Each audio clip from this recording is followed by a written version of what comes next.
Et bonjour, aujourd'hui on se retrouve avec grand plaisir pour vous partager une nouvelle astuce sur les logiciels Photoshop et Illustrator.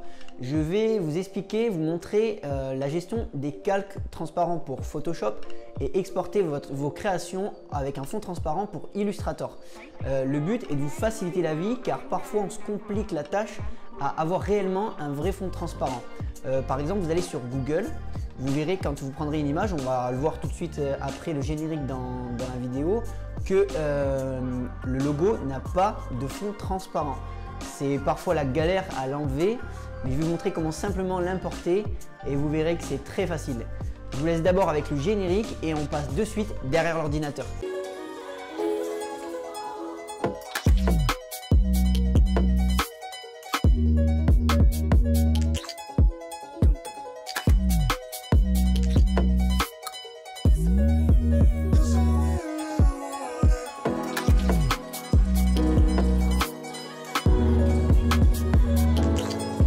Nous voilà derrière l'ordinateur. Donc pour gagner un peu de temps, j'ai déjà ouvert Illustrator et j'ai déjà importé un logo. Donc c'est une création pour GTM Paysage.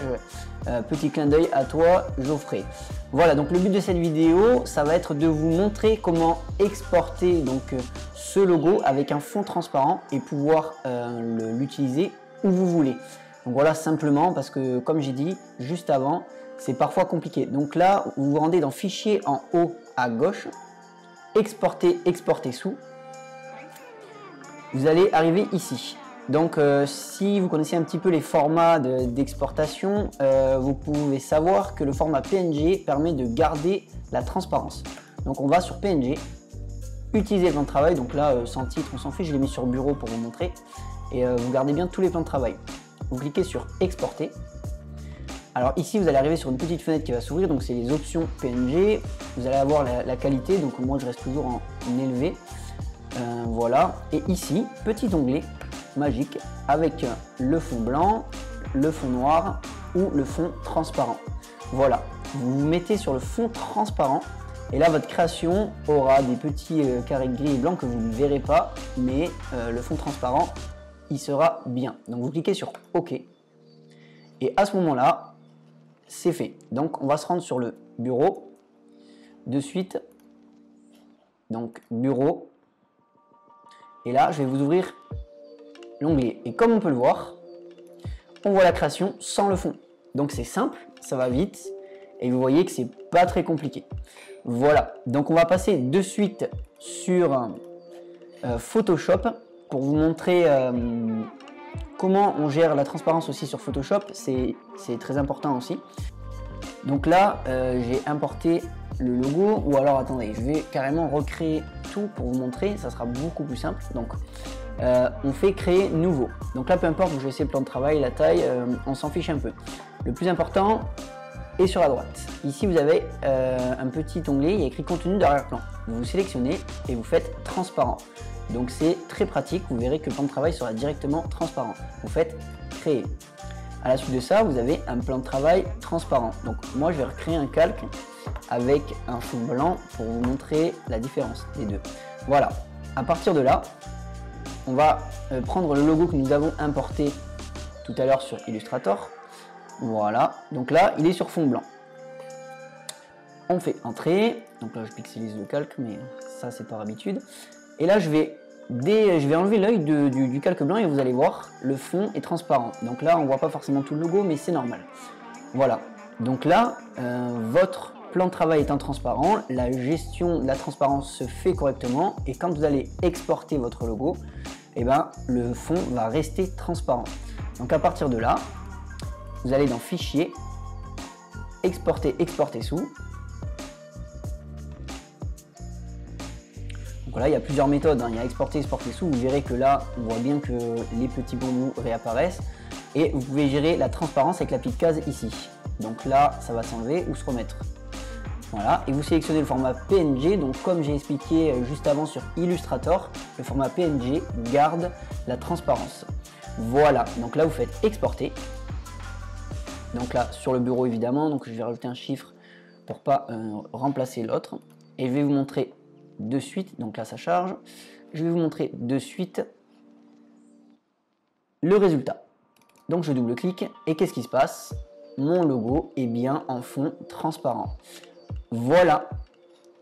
Donc pour terminer, je vais vous montrer avec une comparaison sur internet avec des logos, voilà, peu importe vous tapez logo, vous allez trouver. Donc évidemment, il ne faut pas commercialiser, utiliser ces créations pour vous. Ce sont des créations qui ne sont pas libres de droit sur Google, à moins qu'elles ne soient stipulées ou que l'auteur l'ait écrit. Je les utilise juste à titre d'exemple. Donc là, on va copier l'image et on se rend sur Photoshop. Donc là, je colle l'image, commande V. Et là, on peut voir l'image collée. Vous allez me dire, oui, mais là, Thibaut, on voit les rectangles blancs et gris. Et je vais vous dire, ouais, mais le fond transparent n'est pas forcément là. Donc, qu'est-ce que je fais? Je vais vous montrer. Regardez. Je vais décocher pour ne plus voir le logo à Geoffrey. Et là, on voit qu'il y a un fond sur le logo. Et vous dites, ok, le fond est transparent. C'est pas forcément Photoshop ou voilà. Donc, je pense que c'est bon. Donc, on va laisser comme ça. Tout décocher et on va exporter comme tout à l'heure. Donc fichier, exporter sous. Donc là c'est la même manip que tout à l'heure, PNG, fond transparent. Vous allez me dire jusqu'à là tout va bien, le logo sera importé en transparent. Donc je le fais pour vous montrer. On le renomme copie web que je supprimerai après, donc sur le bureau.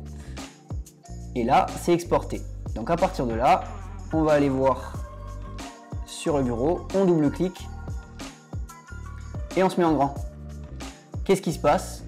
Donc en grand, c'est un peu moche, donc je vais rester en petit. Qu'est-ce qui se passe? Eh bien, le fond transparent, eh bien, il n'y est pas.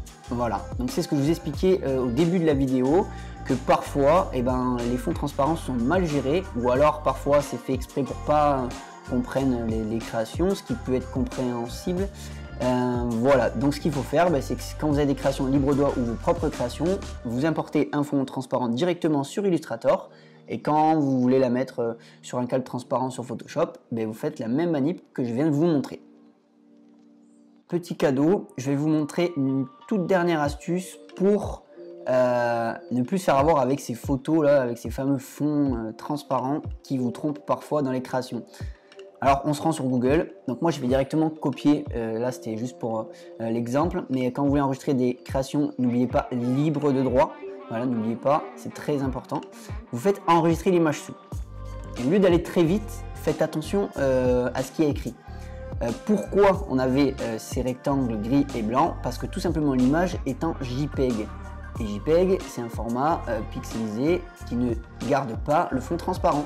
Donc si ici vous avez écrit JPEG, c'est que vous allez vous faire duper. Voilà, donc faites bien attention à ce que vous faites quand vous enregistrez vos images et vous verrez que pour vos créations, vous ne vous tromperez plus. On arrive à la fin de cette vidéo. J'espère que le contenu, les astuces que je vous ai présentées dans cette vidéo vous plairont et vous aideront à travailler plus simplement sur ces logiciels. N'oubliez pas de liker, partager et vous abonner si le contenu vous plaît et si ces vidéos vous plaisent. Et je vous dis à plus pour de prochaines vidéos.